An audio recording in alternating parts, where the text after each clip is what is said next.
ತಂದಾನೇ ನನಿತಾನ.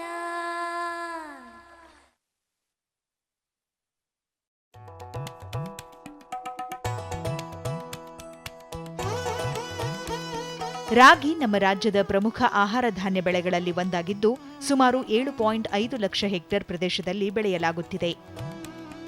ಕೇವಲ ರಾಜ್ಯದ ದಕ್ಷಿಣ ಭಾಗದಲ್ಲಿಯೇ 6ರಿಂದ 6.5 ಲಕ್ಷ ಹೆಕ್ಟೇರ್ ಪ್ರದೇಶದಲ್ಲಿ ಬೆಳೆಯುವುದು ವಿಶೇಷ.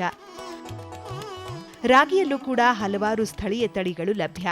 ಆದರೆ ಇವುಗಳಿಗೆ ಬೆಂಕಿ ರೋಗ ಮತ್ತು ಇತರ ರೋಗಗಳ ಬಾಧೆ ಹೆಚ್ಚು. ಹಿಂದಿನ ಕಾಲದಲ್ಲಿ ನೋಡಿರ್ಬೋದು, ರಾಗಿನ ಬರೀ ಹೈನ್ ರಾಗಿ, ಕಾರ್ ರಾಗಿ ಅಂತ ಎರಡು ಕಾಲದಲ್ಲೇ ಬೆಳೀತಾ ಇದ್ರು. ಮತ್ತು ಅಲ್ಲಿ ಸ್ಥಳೀಯ ತಳಿಗಳು ಹೆಚ್ಚಾಗಿ ಬೆಳೀತಾ ಇದ್ರು. ಅಂತಂದರೆ ಗಿಡ್ ರಾಗಿ ಇರ್ಬೋದು, ಕಾಡು ರಾಗಿ ಇರ್ಬೋದು, ಕಪ್ಪು ರಾಗಿ ಇರ್ಬೋದು, ಮಜ್ಜಿಗೆ ರಾಗಿ ಇರ್ಬೋದು. ಹೀಗೆ ಅವು ಸ್ಥಳೀಯ ತಳಿಗಳು. ಏನಪ್ಪ ಅಂತಂದರೆ ಅವು ಹೆಚ್ಚು ರೋಗ ರುಜಿನಗಳಿಗೆ ತುತ್ತಾಗ್ತಾ ಇದ್ದವು ಮತ್ತು ಇಳುವರಿ ಕೂಡ ಕಮ್ಮಿ ಇತ್ತು. ಆವಾಗ ಒಂದು ಎಕರೆಗೆ ಸುಮಾರು ಒಂದು ಕ್ವಿಂಟಾಲ್, 2 ಕ್ವಿಂಟಾಲ್, 3 ಕ್ವಿಂಟಾಲ್ ಇಳುವರಿ ತೆಗೆದ ರೈತರಿಗೆ ಭಾಳ ಕಷ್ಟ ಆಗ್ತಾಯಿತ್ತು. ಹಾಗಾಗಿ ಮಂಡ್ಯದಲ್ಲಿರುವ ವಲಯ ಕೃಷಿ ಸಂಶೋಧನಾ ಕೇಂದ್ರ ವಿವಿಧ ಕಾಲಮಾನದಲ್ಲಿ ಬೆಳೆಯುವಂತಹ ಹಲವಾರು ಸುಧಾರಿತ ತಳಿಗಳನ್ನು ಬಿಡುಗಡೆ ಮಾಡಿದೆ. ನಮ್ಮ ಸಂಶೋಧನೆಯಿಂದ ಸುಮಾರು ಈಗಾಗಲೇ ನಾವು ನಮ್ಮ ಕೃಷಿ ವಿಶ್ವವಿದ್ಯಾಲಯದಿಂದ ಸುಮಾರು 36 ರಾಗಿ ತಳಿಗಳನ್ನು ಈಗಾಗಲೇ ಬಿಡುಗಡೆ ಮಾಡಿದ್ದೇವೆ. ಇದನ್ನು ರೈತರು ಎಲ್ಲ ಕಾಲದಲ್ಲೂ ಕೂಡ ಈ ತಳಿಯನ್ನು ಉಪಯೋಗ ಮಾಡ್ಬೋದು. ಅಂದರೆ ಆಯಾ ಕಾಲಕ್ಕೆ ನಾವು ಏನು ತಳಿಗಳನ್ನು ಬಿಡುಗಡೆ ಮಾಡಿದ್ದೇವೆ, ರೈತರು ಆಗ ಆ ತಳಿಗಳನ್ನು ಮಾತ್ರ ಉಪಯೋಗ ಮಾಡಬೇಕು. ಅಂತಂದರೆ ಈಗ ರೈತರು ಮುಂಗಾರಿನಲ್ಲಿ ಕೂಡ ಬೆಳಿಬೋದು, ಮತ್ತು ಕೊನೆ ಮುಂಗಾರಿನಲ್ಲಿ ಕೂಡ ರೈತರು ಬೆಳಿಬೋದು, ಮತ್ತು ಚಳಿಗಾಲದಲ್ಲಿ, ಮತ್ತು ಬೇಸಿಗೆಯಲ್ಲಿ, ಮತ್ತು ಮೊದಲ ಮುಂಗಾರಿನಲ್ಲಿ, ಹೀಗೆ 5 ಕಾಲಗಳಲ್ಲಿಯೂ ಕೂಡ ರೈತರು ರಾಗಿ ತಳಿಯನ್ನು ಬೆಳಿಬೋದು. MR1 ಅಂತ ಒಂದು ತಳಿ, MR6 ಅಂತ ಒಂದು ತಳಿ, KMR 300 ಒಂದು ತಳಿ, ಮತ್ತು L5 ಈ ಥರ ಈ 4 ತಳಿಗಳು ಇವು ದೀರ್ಘಾವಧಿ ತಳಿ. ಅಂದರೆ 120 ದಿನ ಅವಧಿ ತೆಗೆದುಕೊಳ್ಳುತ್ತೆ. ಈ ತಳಿಗಳನ್ನ ನೀವು ಬೆಳಿಬೋದು.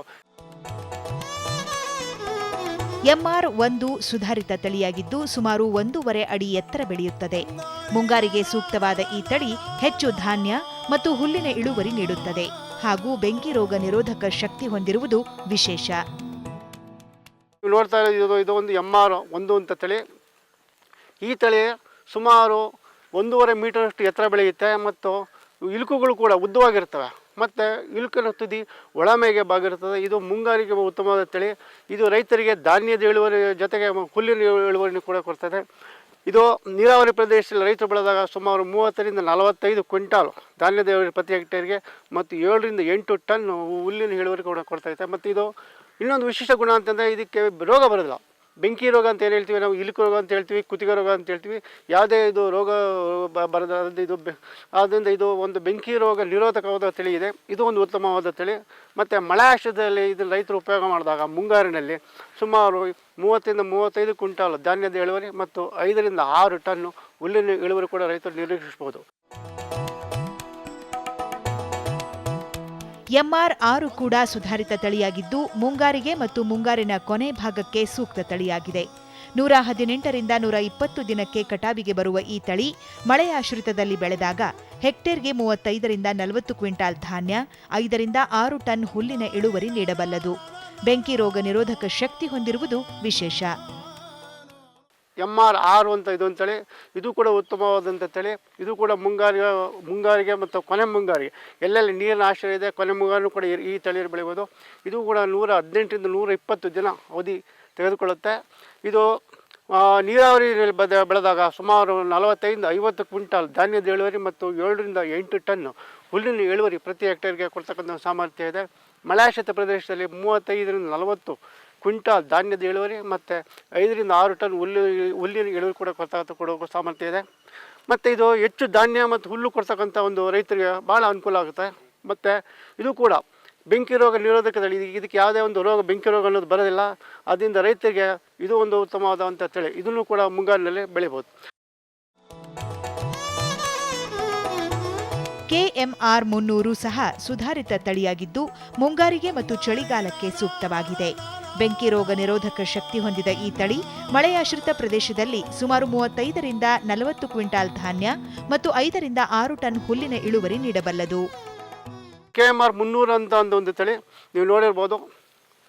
ಇದನ್ನು ಕೂಡ ನಾವು ಇತ್ತೀಚೆಗೆ 2009ರಲ್ಲಿ ಇದನ್ನು ಬಿಡುಗಡೆ ಮಾಡಿದ್ದೀವಿ. ಇದು ಕೂಡ ಮುಂಗಾರಿಗೆ ಮತ್ತು ಚಳಿಗಾಲಕ್ಕೆ ಎರಡು ಕೂಡ ಒಂದು ಉತ್ತಮವಾದ ತಳಿ. ಮತ್ತು ಇದು ಕೂಡ ಹೆಚ್ಚು ಇಲುಕುಗಳಿಂದ ಕೂಡಿರ್ತದೆ. ಈ ಉದ್ದವಾದ ಇಲುಕಿನ ತುದಿ ಒಳಮೈಗೆ ಬಾಗಿರ್ತದೆ. ಇದು ಇದರ ಒಂದು ವಿಶಿಷ್ಟವಾದ ಗುಣ. ಇದು ಬೆಂಕಿ ರೋಗಕ್ಕೆ ತಡೆದುಕೊಳ್ಳುವಂಥ ಒಂದು ಶಕ್ತಿ ಇದೆ. ಇದು 2 ತಳಿಗಳಿಂದ ಒಂದು ಹೆಚ್ಚು ಇಳುವರಿ ಕೊಡ್ತಕ್ಕಂಥ ತಳಿ ಅಂತಂದರೆ ಇದು KMR 301 ಅಂತ ತಳಿ. ಇದು ಪ್ರತಿ ಹೆಕ್ಟೇರ್ಗೆ ನೀರಾವರಿ ಪ್ರದೇಶದಲ್ಲಿ 50 ರಿಂದ 55 ಕ್ವಿಂಟಾಲ್ ಧಾನ್ಯದ ಇಳುವರಿ ಮತ್ತು 7 ರಿಂದ 8 ಟನ್ ಹುಲ್ಲಿನ ಇಳುವರಿ ಕೊಡ್ತಕ್ಕಂಥ ಸಾಮರ್ಥ್ಯ ಇದೆ. ಮಳೆಯಾಶ್ರಿತ ಪ್ರದೇಶದಲ್ಲಿ ಸುಮಾರು 35 ರಿಂದ 40 ಕ್ವಿಂಟಾಲ್ ಧಾನ್ಯದ ಇಳುವರಿ ಮತ್ತು 5 ರಿಂದ 6 ಟನ್ ಹುಲ್ಲಿನ ಇಳುವರಿ ಕೂಡ ಕೊಡ್ತಕ್ಕಂಥ ಸಾಮರ್ಥ್ಯ ಇದೆ. KMR 301 ಅಲ್ಪಾವಧಿ ತಳಿಯಾಗಿದ್ದು 90 ದಿನಗಳಲ್ಲೇ ಕಟಾವಿಗೆ ಬರುತ್ತದೆ. ಬೆಂಕಿ ರೋಗ ನಿರೋಧಕ ಶಕ್ತಿ ಹೊಂದಿರುವ ಈ ತಳಿ ಮಳೆಯಾಶ್ರಿತದಲ್ಲಿ ಬೆಳೆದಾಗ ಹೆಕ್ಟೇರ್ಗೆ 30 ರಿಂದ 35 ಕ್ವಿಂಟಾಲ್ ಧಾನ್ಯ, 4 ರಿಂದ 5 ಟನ್ ಹುಲ್ಲಿನ ಇಳುವರಿ ನೀಡಬಲ್ಲದು. ನಾವು ಮತ್ತೊಂದು ತಳಿ ನಾವು 2012ರಲ್ಲಿ ಬಿಡುಗಡೆ ಮಾಡಿದ್ದೀವಿ. KMR 301 ಅಂತ ತಳಿ. ಇದು ಅಲ್ಪಾವಧಿ ತಳಿ. ಇದು 95 ರಿಂದ 100 ದಿನ ಅವಧಿನಲ್ಲಿ ಬರ್ತೈತೆ. ಇದು ಕೂಡ ಕೊನೆ ಮುಂಗಾರಿಗೆ ಭಾಳ ಯೋಗ್ಯವಾದಂಥ ತಳಿ ಮತ್ತು ಬೆಂಕಿ ರೋಗ ನಿರೋಧಕ. ಇದು ಬೆಂಕಿ ರೋಗವನ್ನು ತಡೆದುಕೊಳ್ಳುವಂಥ ಒಂದು ಶಕ್ತಿ ಇದೆ. ಇದನ್ನು 2012ರಲ್ಲಿ ನಾವು ಬಿಡುಗಡೆ ಮಾಡಿದ್ದೀವಿ. ನೀರಾವರಿಯಲ್ಲಿ ಸುಮಾರು 35 ರಿಂದ 40 ಕ್ವಿಂಟಾಲ್ ಧಾನ್ಯದ ಇಳುವರಿ, ಮಳೆ ನೀರಾವರಿ ಪ್ರದೇಶದಲ್ಲಿ ಮತ್ತು 4 ರಿಂದ 5 ಟನ್ ಹುಲ್ಲಿನ ಇಳುವರಿ ಕೊಡ್ತಕ್ಕಂಥ ಒಂದು ಸಾಮರ್ಥ್ಯ ಇದೆ. ಮಳೆಯಾಶ್ರಿತ ಪ್ರದೇಶದಲ್ಲಿ 30 ರಿಂದ 35 ಕ್ವಿಂಟಾಲ್ ಧಾನ್ಯದ ಇಳುವರಿ ಮತ್ತು 4 ರಿಂದ 5 ಟನ್ ಹುಲ್ಲಿನ ಇಳುವರಿ ಕೊಡ್ತಕ್ಕಂಥ ಒಂದು ಸಾಮರ್ಥ್ಯ ಇದೆ. KMR 316 ಬಿಡುಗಡೆ ಹಂತದಲ್ಲಿರುವ ಅಲ್ಪಾವಧಿ ತಳಿಯಾಗಿದೆ. ಮಳೆಯಾಶ್ರಿತ ಪ್ರದೇಶದಲ್ಲಿ ಇದು ಕೂಡ ಹೆಕ್ಟೇರ್ಗೆ 35 ರಿಂದ 40 ಕ್ವಿಂಟಾಲ್ ಧಾನ್ಯ ಹಾಗೂ 4 ರಿಂದ 5 ಟನ್ ಹುಲ್ಲಿನ ಇಳುವರಿ ನೀಡುತ್ತದೆ. ಇದನ್ನು ನಾವು ಇನ್ನು ಮುಂದೆ ಇದನ್ನು ಇದು ಬಿಡುಗಡೆಯ ಹಂತದಲ್ಲಿದೆ. ಇದು KMR 316 ಅಂತ, KMR 316. ಇದು ಕೂಡ ಒಂದು ಅಲ್ಪಾವಧಿ ತಳಿ ಮತ್ತು ಹೆಚ್ಚು ಇಳುವರಿ ಕೊಡ್ತಕ್ಕಂಥ ತಳಿ. ಇದು ಮಳೆಯಾಶ್ರಿತ ಪ್ರದೇಶದಲ್ಲಿ ಈಗಾಗಲೇ ಸುಮಾರು ಕಡೆ ಇದನ್ನಾಗಲೇ ಪರೀಕ್ಷೆ ಮಾಡಿದ್ದೇವೆ. ನೀರಾವರಿ ಪ್ರದೇಶದಲ್ಲಿ 40 ರಿಂದ 45 ಕ್ವಿಂಟಾಲ್ ಧಾನ್ಯದ ಇಳುವರಿ ಮತ್ತು 4 ರಿಂದ 5 ಟನ್ ಹುಲ್ಲಿನ ಇಳುವರಿ ಕೊಡ್ತಕ್ಕಂಥ ಸಾಮರ್ಥ್ಯ ಇದೆ. ಮತ್ತು ಮಳೆಯಾಶ್ರಿತ ಪ್ರದೇಶದಲ್ಲಿ ಸುಮಾರು 35 ರಿಂದ 40 ಕ್ವಿಂಟಾಲ್ ಧಾನ್ಯದ ಇಳುವರಿ ಮತ್ತು 4 ರಿಂದ 5 ಟನ್ ಹುಲ್ಲಿನ ಇಳುವರಿ ಕೊಡ್ತಕ್ಕಂಥ ಒಂದು ಸಾಮರ್ಥ್ಯ ಇದೆ. ಮತ್ತು ಬೆಂಕಿ ರೋಗ ನಿರೋಧಕ ತಳಿ. KMR 340 ಬಿಳಿ ರಾಗಿ ತಳಿಯಾಗಿದೆ. ಅಲ್ಪಾವಧಿ ತಳಿಯಾದ KMR 340 ಬಿಡುಗಡೆಯ ಹಂತದಲ್ಲಿದ್ದು ಮಳೆಯಾಶ್ರಿತ ಪ್ರದೇಶದಲ್ಲಿ ಬೆಳೆದಾಗ ಹೆಕ್ಟೇರ್ಗೆ 35 ರಿಂದ 40 ಕ್ವಿಂಟಾಲ್ ಧಾನ್ಯ ಹಾಗೂ 4 ರಿಂದ 5 ಟನ್ ಹುಲ್ಲಿನ ಇಳುವರಿ ನೀಡಬಲ್ಲದು. ಇದು ನೋಡಿ, ಇದೊಂದು ಬಿಳಿ ರಾಗಿ ತಳಿ. ಇದನ್ನು ನಾವು ಎಲ್ಲ ಪರೀಕ್ಷೆ ಮಾಡಿ ಇನ್ನೇನು ಬಿಡುಗಡೆಯ ಹಂತದಲ್ಲಿರ್ತಕ್ಕಂಥ ಒಂದು ತಳಿ. ಇದು KMR 340 ಅಂತ ಈ ತಳಿ ಇದೆ. ಇದು ಬಿಳಿ ರಾಗಿ ತಳಿ. ಇದು ಕೂಡ ಅಲ್ಪಾವಧಿ ತಳಿ. ಸುಮಾರು 100 ರಿಂದ 105 ದಿನ ಅವಧಿ ಈಗ ತೆಗೆದುಕೊಳ್ಳುತ್ತೆ. ಇದು ಕೂಡ ನೀರಾವರಿ ಪ್ರದೇಶದಲ್ಲಿ 35 ರಿಂದ 40 ಕ್ವಿಂಟಾಲ್ ಧಾನ್ಯದ ಇಳುವರಿ ಮತ್ತು 4 ರಿಂದ 5 ಟನ್ ಹುಲ್ಲಿನ ಇಳುವರಿ ಕೊಡೋ ಸಾಮರ್ಥ್ಯ ಇದೆ. ಮತ್ತು ಮಳೆಯಾಶ್ರಿತ ಪ್ರದೇಶದಲ್ಲಿ 30 ರಿಂದ 35 ಕ್ವಿಂಟಾಲ್ ಧಾನ್ಯದ ಇಳುವರಿ ಮತ್ತು 3 ರಿಂದ 4 ಟನ್ ಹುಲ್ಲಿನ ಇಳುವರಿ ಕೊಡ್ತಕ್ಕಂಥ ಸಾಮರ್ಥ್ಯ. ಮತ್ತು ಇದು ಕೂಡ ಬೆಂಕಿ ರೋಗ ನಿರೋಧಕ ತಳಿ. ಯಾವುದೇ ಒಂದು ಬೆಂಕಿ ರೋಗ, ಇಳುಕು ರೋಗ ಆಗಲಿ, ಕುತ್ತಿಗೆ ರೋಗ ಆಗಲಿ ಯಾವುದೂ ಕೂಡ ಈ ತಳಿಗೆ ಬರಲ್ಲ. ಇದು ಕೂಡ ಇವೆರಡೂ ತಳಿಗಳು KMR 316 ಮತ್ತು KMR 340 ಈ 2 ತಳಿಗಳು ಈಗ ಬಿಡುಗಡೆಯ ಹಂತದಲ್ಲಿವೆ. ಮಳೆಯಾಶ್ರಿತ ಪ್ರದೇಶದಲ್ಲಿ ರಾಗಿ ಬಿತ್ತುವವರು ಚೆನ್ನಾಗಿ ಉಳುಮೆ ಮಾಡಿ ಶಿಫಾರಿತ ಅಂತರದಲ್ಲಿ ಬಿತ್ತನೆ ಮಾಡಬೇಕು. ಶಿಫಾರಸು ಮಾಡಿದಷ್ಟೇ ಪ್ರಮಾಣದ ಗೊಬ್ಬರವನ್ನು ಸೂಕ್ತ ಸಮಯದಲ್ಲಿ ನೀಡುವುದು ಪರಿಣಾಮಕಾರಿ. ಮಳೆಯಾಶ್ರಿತ ಪ್ರದೇಶದಲ್ಲಿ ನಾವು ರಾಗಿ ತಳಿನ ಬಿತ್ತಬೇಕಾದ್ರೆ ಯಾವಾಗಲೂ ಕೂಡ ಚೆನ್ನಾಗಿ ಉಳುಮೆ ಮಾಡಿರಬೇಕು. ಮತ್ತು ಮಣ್ಣು ಪುಡಿ ಹದವಾಗಿ ಉಳುಮೆ ಮಾಡಿರಬೇಕು. ಮತ್ತು ಸಾಲಿನಿಂದ ಸಾಲಿಗೆ 30 ಸೆಂಟಿಮೀಟರ್ ಅಂತರ ಇರಬೇಕು. ಮತ್ತು ಒಂದು ಗುಳಿಯಿಂದ ಒಂದು ಗುಳಿಗೆ ಸುಮಾರು 8 ರಿಂದ 10 ಸೆಂಟಿಮೀಟರ್ ಅಂತ ಈ ಪ್ರಮಾಣದಲ್ಲಿ ಕೂರಿಗೆ ಬಿತ್ತನೆ ಮಾಡೋದ್ರಿಂದ ಭಾಳ ಅನುಕೂಲ. ಯಾಕಂದರೆ ಕೂರಿಗೆ ಬಿತ್ತನೆ ಮಾಡೋದ್ರಿಂದ ನಮಗೆ ಸಸ್ಯಗಳ ಸಂಖ್ಯೆಯನ್ನು ನಾವು ಕಾಪಾಡ್ಬೋದು. ಮತ್ತು ಗೊಬ್ಬರ ಪ್ರಮಾಣ ರೈತರು ಯಾವಾಗಲೇ ಗಮನದಲ್ಲಿಡಬೇಕು. ನಾವು ಏನು ಶಿಫಾರಸು ಮಾಡಿರ್ತೀವಿ ಅಷ್ಟೇ ಗೊಬ್ಬರ ಪ್ರಮಾಣವನ್ನು ರೈತರು ಕೊಡಬೇಕಾಗುತ್ತೆ. ಮಳೆಯಾಶ್ರಿತ ಪ್ರದೇಶದಲ್ಲಿ ಸುಮಾರು ಸಾರಜನಕ, ರಂಜಕ ಮತ್ತು ಪೊಟ್ಯಾಷ್ ಈ ಪ್ರಮಾಣದಲ್ಲಿ ಅಂತಂದರೆ 25 kg ಸಾರಜನಕ, 15 kg ರಂಜಕ ಮತ್ತು 10 kg ಪೊಟ್ಯಾಷ್. ಬಿತ್ತನೆ ಮಾಡುವ ಸಮಯದಲ್ಲಿ ಅರ್ಧದಷ್ಟು ಸಾರಜನಕ ಅಂತಂದರೆ ಒಂದು ಸುಮಾರು 15 kg ಸಾರಜನಕ ಮತ್ತು ಪೂರ್ಣ ಪ್ರಮಾಣದ ಅಂದರೆ 15 kg ರಂಜಕ ಮತ್ತು 10 kg ಪೊಟ್ಯಾಷ್ ಈ ಪೂರ್ಣ ಪ್ರಮಾಣದಲ್ಲಿ ಕೊಡಬೇಕಾಗತ್ತೆ.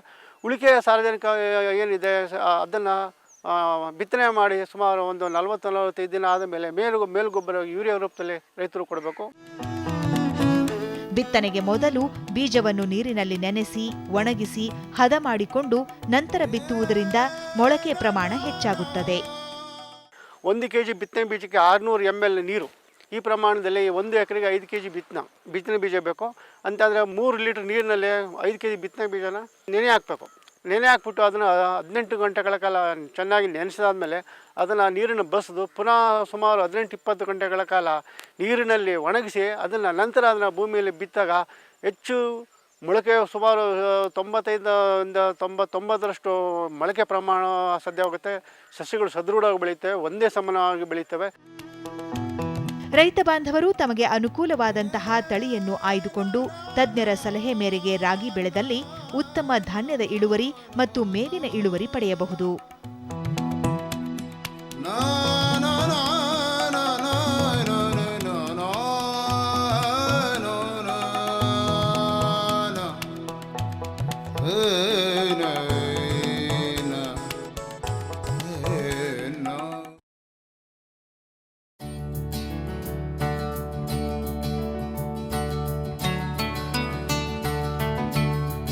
ಟೊಮೆಟೊ ನಮ್ಮ ರಾಜ್ಯದಲ್ಲಿ ರೈತರು ಬೆಳೀತಾ ಇರುವಂತಹ ಒಂದು ಪ್ರಮುಖವಾದ ತರಕಾರಿ ಬೆಳೆ. ಈ ಬೆಳೆಗೆ ಹಲವು ಕೀಟ ಹಾಗೂ ರೋಗಗಳು ಬಾಧಿಸುತ್ತವೆ. ಈಗ ಮತ್ತೊಂದು ಹೊಸ ಕೀಟ ಟೊಮೆಟೊ ಬೆಳೆಯನ್ನ ಕಾಡತೊಡಗಿದೆ.